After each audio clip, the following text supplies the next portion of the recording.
Vamos a definir son el módulo volumétrico de elasticidad. Como pueden ver, tiene una definición bastante matemática. La derivada parcial de la presión con respecto a la densidad, multiplicada por la densidad. Bueno, ¿qué tal si yo miro eso de esta manera?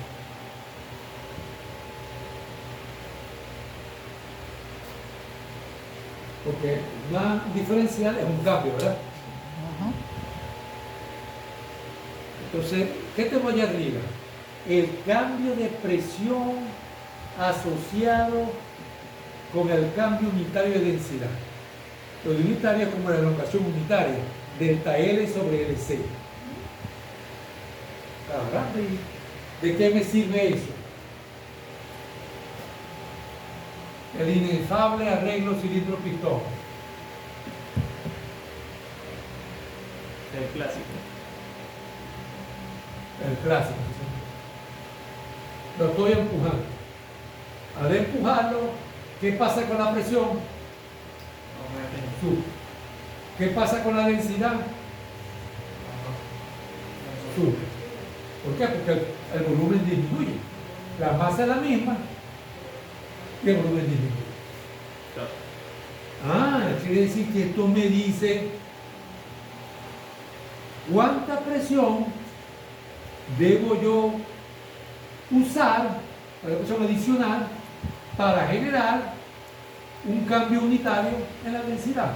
O sea que me mide la compresibilidad de una sustancia.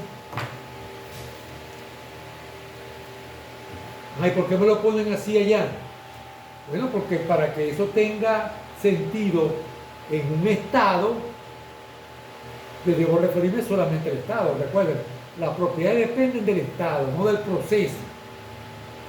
Si yo digo vapor saturado a tal presión, a tal temperatura, no importa cómo se llegó allí, las propiedades de ese vapor saturado son siempre las mismas. Entonces, por eso que está esa definición un poco matemática. ¿Y por qué una derivada parcial? Porque la regla de las dos propiedades nos dice que el estado termodinámico, en ausencia de esto, de esto, de esto, de aquello, depende de dos propiedades, recuerden, intensivas, independientes entre sí.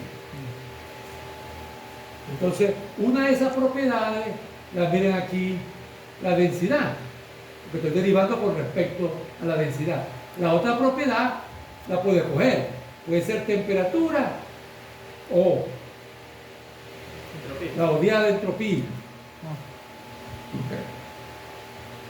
Claro, puede ser entropía porque si yo hago eso reversible y adiabáticamente, bien despacito, lo consigo isentrópicamente. ¿Qué es lo importante de eso? En termo 2, dudo que lo hayan visto, pero bueno, lo digo. Se demuestra que la velocidad del sonido depende de este módulo volumétrico. ¿Por qué? Mis cuerdas vocales están vibrando aquí.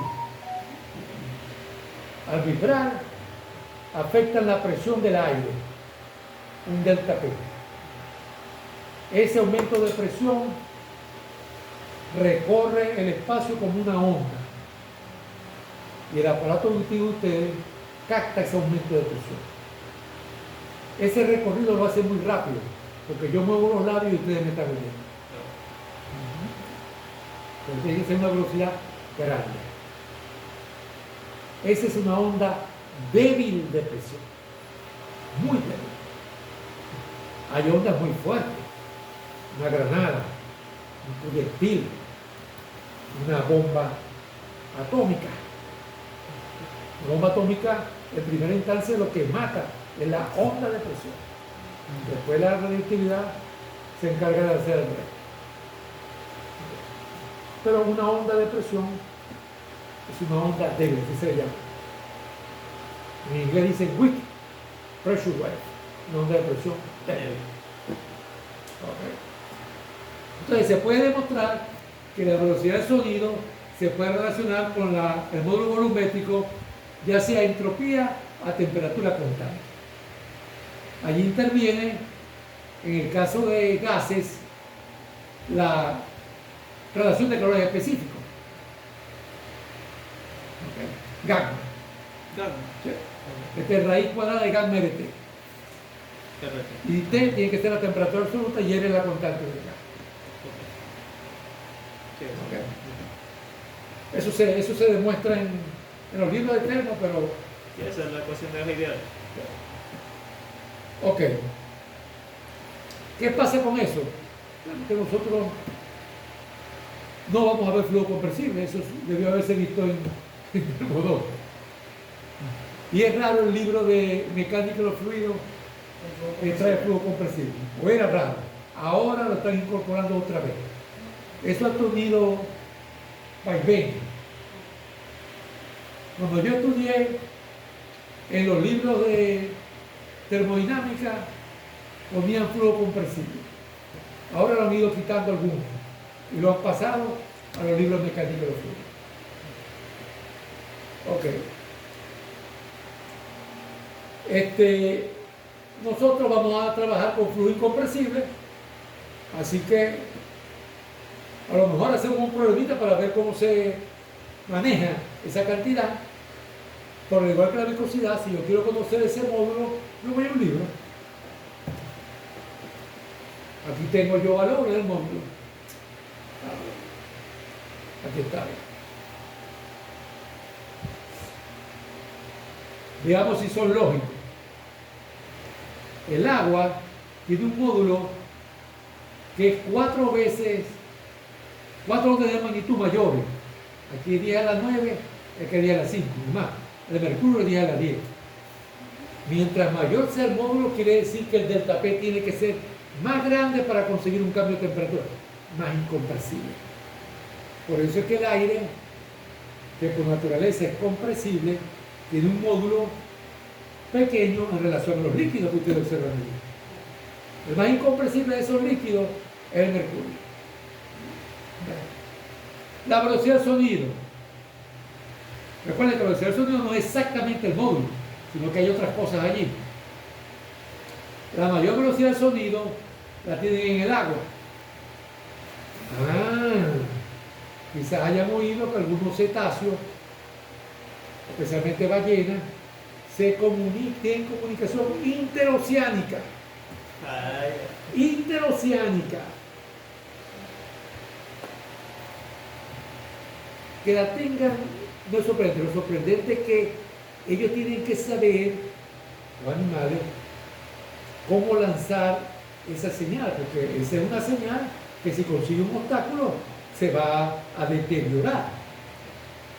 ¿Ves? O sea que ellos deben tener como una autopista para enviar esa señal. Y que como se mueve tan rápido el sonido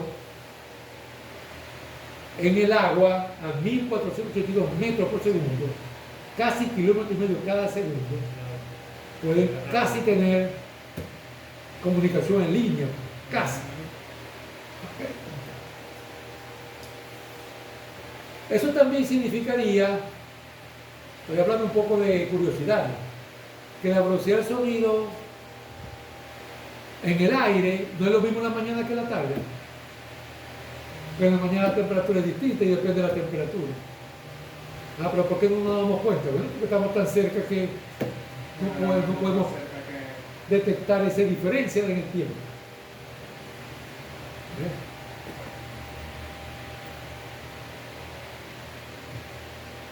Porque si hay humedad en el aire, mucha humedad. Claro, también, porque ya ese otro fluido no es aire completamente. Sí, además, eso debe ser para aire seco. Y finalmente la tensión superficial. Dice allí, trabajo necesario para un aumento unitario del área de interfaz entre dos fluidos. Interfaz entre dos fluidos. Una gota. Un líquido está en el aire. Eso es una interfaz. Una burbuja tiene dos interfaces. Adentro hay aire, afuera también. El menisco en un manómetro con dos líquidos. Por ejemplo, mercurio y agua arriba. Ese mercurio es una interfaz. Pero así como uno se puede imaginar un instrumento acorde a esa definición de módulo volumétrico, se puede imaginar uno con respecto a esto que está más enredado, aumento unitario del área. ¿Qué tal si tomamos un alambre y aquí ponemos una película? Esto lo hacen en los laboratorios, jabonosa, para que sea más notoria la película y se mantenga. Y ustedes vienen y hablan aquí con una fuerza. Esa fuerza va a implicar un dL. Entonces quiere decir que yo allí puedo calcular esta cantidad. Trabajo necesario. Esta fuerza por esta ley. Para un aumento unitario del área. Aquí tengo el área. Pero esta área será el área que yo conseguí aumentar es L sobre DL. O sea que con eso tan sencillo, eso se puede medir. Para allá podemos entender, bueno, vamos a limitar el compresible y es bueno que sepamos cómo puedo saber yo si es incompresible o no, de acuerdo al módulo volumétrico. Hay aquí, no, vamos a seguir leyendo. Clave, parece una examen, capilaridad. Caramba, son unas cuantas cosas. Donde no hay gota hay burbuja. No, somos ingenieros mecánicos. Gota, en una turbina gas. Se puede utilizar combustible líquido para quemarlo de la mejor manera en la cámara, para magnificar el área de contacto entre el combustible y el oxidante. Burbuja. ¿Cuántas cosas no son con spray? Muchísimas. Los perfumes. Ángulo de contacto líquido sólido. Si a alguien se le cae mercurio haciendo la práctica termodinámica y ha visto a Fabio, si a alguien se le ha caído y ha visto a Fabio recoger el mercurio, utiliza a Fabio, tiene una palita y una escobita y barre la bolita de mercurio que tenga. Porque lo que es una esfera cae y lo que es que se achata un poquito. Ese ángulo del achatamiento es el ángulo de contacto. ¿Ves? Si el ángulo es cero, eso no es ninguna bolita, eso es un charco. Esta línea y esta línea, cero.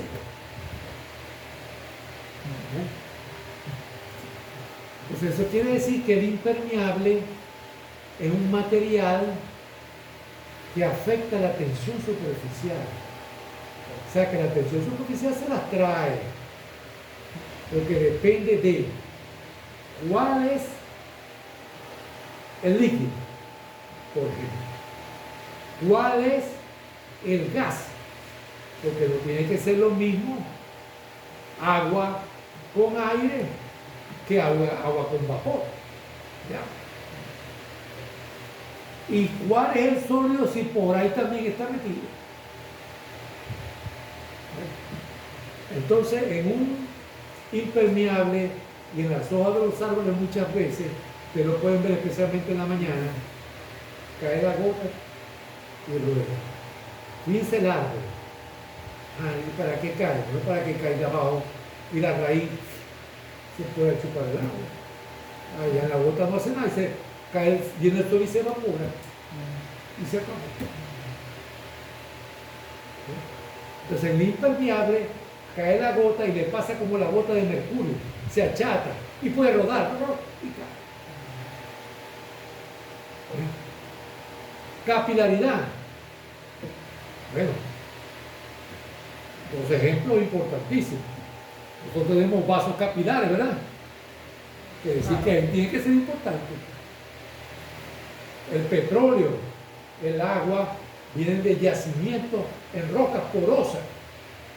Porosas. Esos intersticios son diminutos. Diminutos. Ahí tiene que surtir efecto la capilaridad. La capilaridad tiene una consecuencia. Si este es un recipiente y este fuese un tubo, no una barra, sino un tubo, porque aquí hay un hueco, pues, un agujero, yo coloco en el fluido, cuando se crea la superficie del fluido es esto. Si es agua, viene y sube un poquito por encima de esto. Pero si es mercurio, baja un poquito. Si miramos la forma del menisco, vemos que en un caso es cóncavo y en otro caso es cóncavo. ¿Qué vamos a hacer nosotros con la tensión superficial? Nada. ¿Por qué?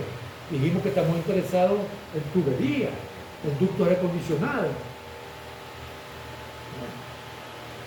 Pero, por ejemplo, ahora la bioingeniería ha tomado mucho auge. Es el mejor que sepa qué hace la tensión superficial. Porque tiene que ser importante. Entonces, como pueden ver, hay propiedades que están presentes, pero simplemente no están dadas las condiciones para manifestarse. Yo tengo un barril con agua y un barril con aceite. En la tabla vimos que son dos viscosidades muy distintas. Pero si están en reposo el agua y el aceite, el esfuerzo cortante en ambas es cero. No están en reposo. Si la velocidad es cero en todas partes, ¿cuánto vale cualquier gradiente de velocidad? Cero. Gradiente de velocidad significa la velocidad cambia de un punto a otro. Y el cambio que induce el esfuerzo cortante no es el cambio, lo repito, a lo largo del movimiento, sino transversal al movimiento. Porque es esto, ¿ven? Es esto. Mi mano está encima de la mesa.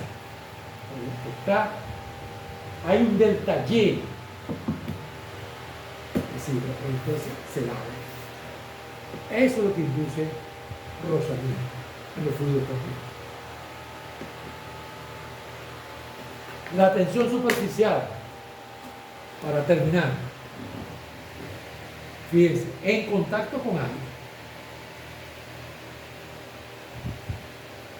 O sea, ni siquiera hay un sólido por medio. No puedo tener tensión superficial de aire con aire. O son dos líquidos, o es un líquido y un gas. Porque aire con aire, ¿qué va a ocurrir? El uno entra al otro, se mezclan. Dos líquidos pueden ser miscibles, eso es verdad. Pero los hay también invisibles. Que yo sepa, no hay dos gases inmiscibles. Yo pongo dos gases en contacto y el uno entra en el otro. Entonces, aire con aire no tiene sentido. Aire con agua mayor que agua con aceite y menor que agua con aceite, que agua con aire mayor que aceite con aire y menor que el mercurio con aire. O sea que el mercurio, al conservar su forma, por ejemplo, de gota esférica, nos está diciendo que a mayor tensión superficial, entonces esa característica es más notoria. Eso significaría que el aceite de esos tres es el que moja más. El mercurio no moja, ¿verdad? Nos cae la gotica de mercurio en la ropa y la podemos quitar como una basurita. Pero si nos cae la gotica de aceite en la ropa, ya está, ahí se quedó. Agua puede ser, si la ropa. Exactamente. Puede ser que se llene. Claro, el aceite te quema, pero el mercurio te daña. Te daña. Ok. Entonces, como pueden ver, las propiedades, miradas así fríamente, simplemente los valores, dicen mucho. Pero nosotros estamos más interesados en saber eso, nosotros estamos interesados en cómo utilizar las propiedades para generar resultados numéricos. Y ese es un camino largo, porque si yo estoy interesado en bomba, pero una de las tantas cosas que me interesan mucho es qué potencia consume la bomba. Entonces yo a lo mejor voy a tener que calcular cuáles son las pérdidas de ese sistema a través del cual mueve esa bomba que me interesa, el agua. Entonces voy a tener que mirar la fricción en los diferentes componentes de ese sistema. Y termino en viscosidad. Pero claro, no es que yo voy a hacer ese cálculo y voy a comenzar con la primera lámina de la clase de hoy. No, nosotros vamos a ir avanzando y generando herramientas. ¿Ok? Pero donde siempre va a estar presente esto que hemos dicho siempre. A veces no lo vamos a ver, o sea, no pensamos en él. Pero eso no significa que no esté allí. Eso está como la segunda ley. Para hacer muchos cálculos nosotros no necesitamos la segunda ley. Pero siempre está allí. Y a veces nos equivocamos en los cálculos porque no le paramos pelota a la segunda ley. Y no crean que somos nosotros los solos. Yo lo he dicho muchas veces en clase. Hay problemas que traen los libros, buenos libros, de primera ley, y ustedes lo someten a una ley de segunda ley y están rapados. Ese problema es imposible que ocurra.